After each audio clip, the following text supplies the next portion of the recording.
In the early years of the 20th century, the world stood at a crossroads.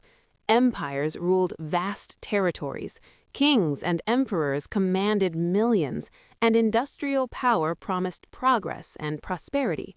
Yet beneath the surface of optimism and imperial pride, the foundations of peace were already cracking.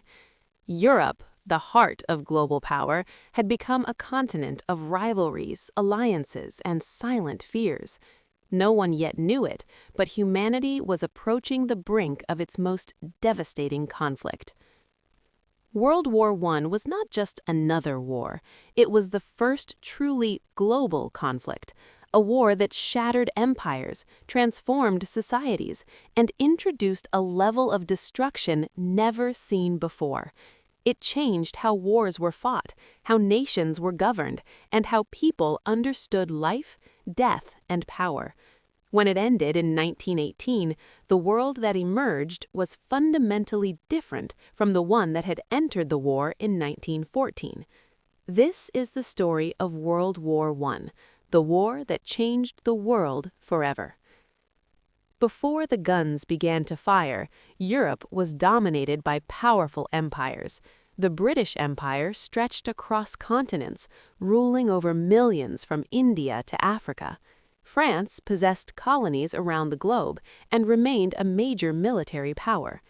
Germany, newly unified in 1871, was rising rapidly as an industrial and military giant. Austria-Hungary controlled a vast but fragile multicultural empire in Central and Eastern Europe. The Ottoman Empire, once mighty, was slowly declining, but still controlled critical lands connecting Europe, Asia, and Africa. To the east, the Russian Empire ruled over immense territory, with a population burdened by poverty and autocracy. These empires were bound together by complex alliances. Germany, Austria-Hungary, and Italy formed the Triple Alliance. Britain, France, and Russia aligned in the Triple Entente. These alliances were meant to preserve peace through balance, but instead they created a system where a conflict between two nations could quickly draw in many others. Nationalism burned fiercely across Europe. Peoples within empires dreamed of independence. Nations competed for prestige, colonies, and military dominance. Arms races escalated, especially between Britain and Germany, whose naval competition symbolized growing hostility. Militarism became a defining feature of the age, with generals and war plans holding enormous influence over political leaders. Despite diplomatic efforts and international conferences, Europe was like a powder keg. All it needed was a spark. That spark came on June 28, 1914, in the city of Sarajevo. Archduke Franz Ferdinand of Austria-Hungary, heir to the imperial throne, was visiting Bosnia, a region filled with ethnic tension and nationalist resentment. As his motorcade passed through the streets, a young Serbian nationalist named Gavrilo Princip stepped forward and fired 2 shots. One bullet killed the Archduke, the other killed his wife, Sophie. The assassination shocked Europe. What could have remained a regional crisis quickly spiraled out of control. Austria-Hungary blamed Serbia and issued a harsh ultimatum. Serbia accepted most demands, but refused complete submission. Backed by Germany, Austria-Hungary declared war on Serbia. Russia mobilized to defend Serbia. Germany declared war on Russia and then on France. German troops invaded Belgium to reach France, prompting Britain to enter the war. Within weeks, Europe was engulfed in conflict. The Great War had begun. When war broke out in the summer of 1914, many believed it would be over by Christmas. Soldiers marched to the front, cheered by crowds waving flags. Governments promised swift victory and glory. Few understood what modern industrial warfare would truly mean. Germany launched the Schlieffen Plan, a rapid invasion of France through Belgium, aiming to defeat France quickly before turning east to fight Russia. At first, German forces advanced rapidly, but in September 1914, the French and British halted them at the First Battle of the Marne. The German advance was stopped, and both sides dug in.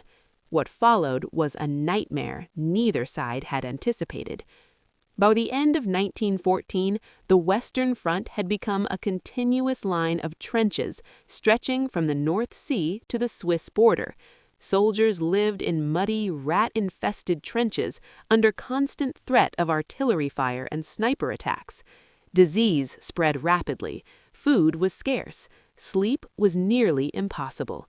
Between opposing trenches lay no man's land, a deadly zone filled with barbed wire, shell craters, and corpses. Attacks across this land often resulted in massive casualties for minimal gains. Generals relied on outdated tactics against modern weapons like machine guns and heavy artillery. The human cost was staggering. Battles such as Verdun and the Somme became symbols of the war's brutality. At Verdun, hundreds of thousands died in a grinding battle that lasted nearly a year. At the Somme, over 1 million soldiers were wounded or killed, with little strategic result. War had become a machine of mass death. World War I introduced weapons that changed warfare forever. Machine guns could mow down advancing troops in seconds. Heavy artillery caused most casualties, raining destruction from miles away. Poison gas, first used in 1915, burned lungs, blinded eyes, and caused slow, painful deaths. Gas masks became essential for survival. Tanks were introduced to break the stalemate of trench warfare, while submarines transformed naval combat. In the skies, airplanes evolved from reconnaissance tools into deadly fighters and bombers.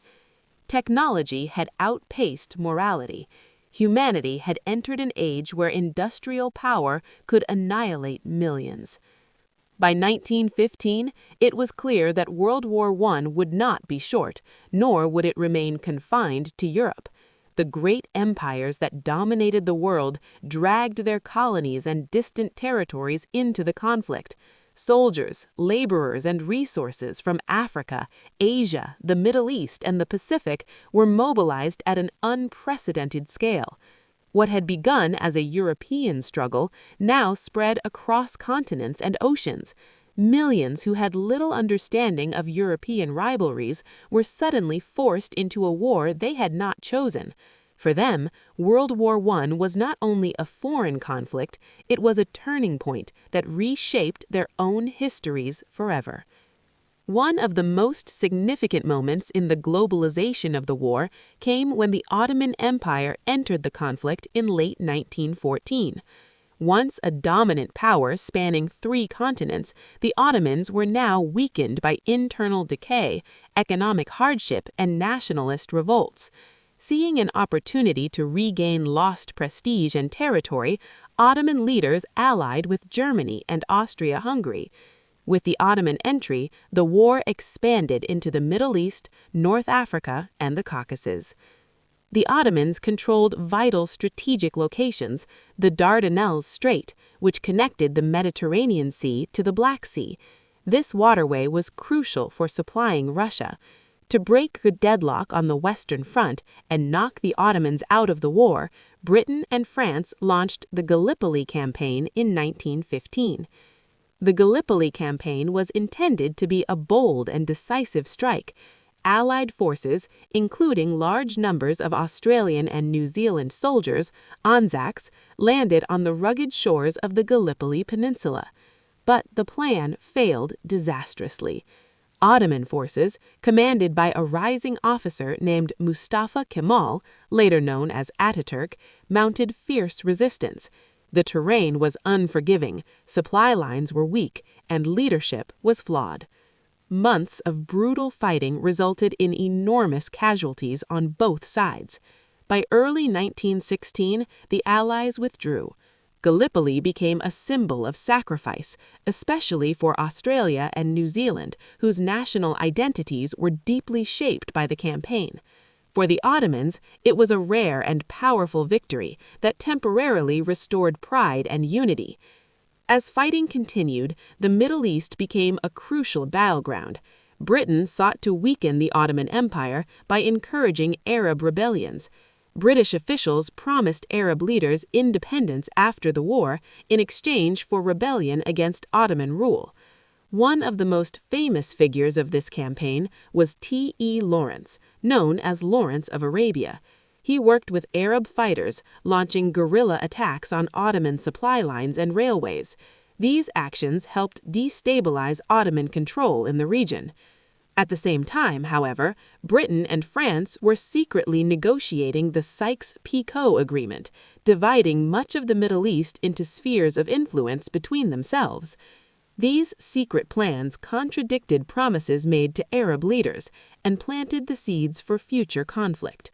When the war ended, the Middle East would not gain the independence it had been promised. Instead, artificial borders and foreign mandates would create instability that continues to shape the region today. Within the Ottoman Empire, one of the darkest chapters of World War I unfolded. Fearing rebellion and accusing them of collaborating with Russia, Ottoman authorities targeted the Armenian population. Beginning in 1915, Armenians were systematically deported, massacred, and forced on death marches through the desert. Entire communities were destroyed. By the end of the war, an estimated 1 to 1.5 million Armenians had died. This atrocity is widely recognized today as the Armenian Genocide, one of the first modern genocides in history. It revealed how war could be used to justify mass violence against civilians and exposed the limits of international moral responsibility at the time. While Europe focused on the trenches of France and Belgium, World War I also raged across Africa. European powers fought not only with African resources, but on African soil. Colonial territories became battlefields as Britain, France, Belgium, and Germany clashed over control. In German East Africa, a brilliant German commander, Paul von Lettow-Vorbeck, led a long guerrilla campaign that tied down Allied forces for the entire war. African soldiers were recruited or forced into service as soldiers and porters.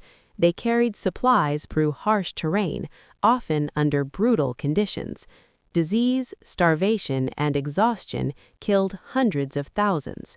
For Africans, the war brought suffering without reward, yet it also exposed the vulnerability of European powers and sparked early nationalist movements that would later fuel independence struggles.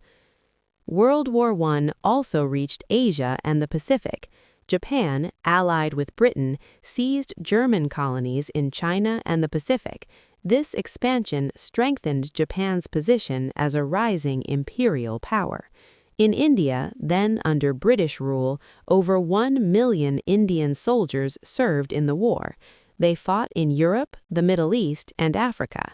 Their contribution was immense, but their sacrifices were not matched by political freedom after the war.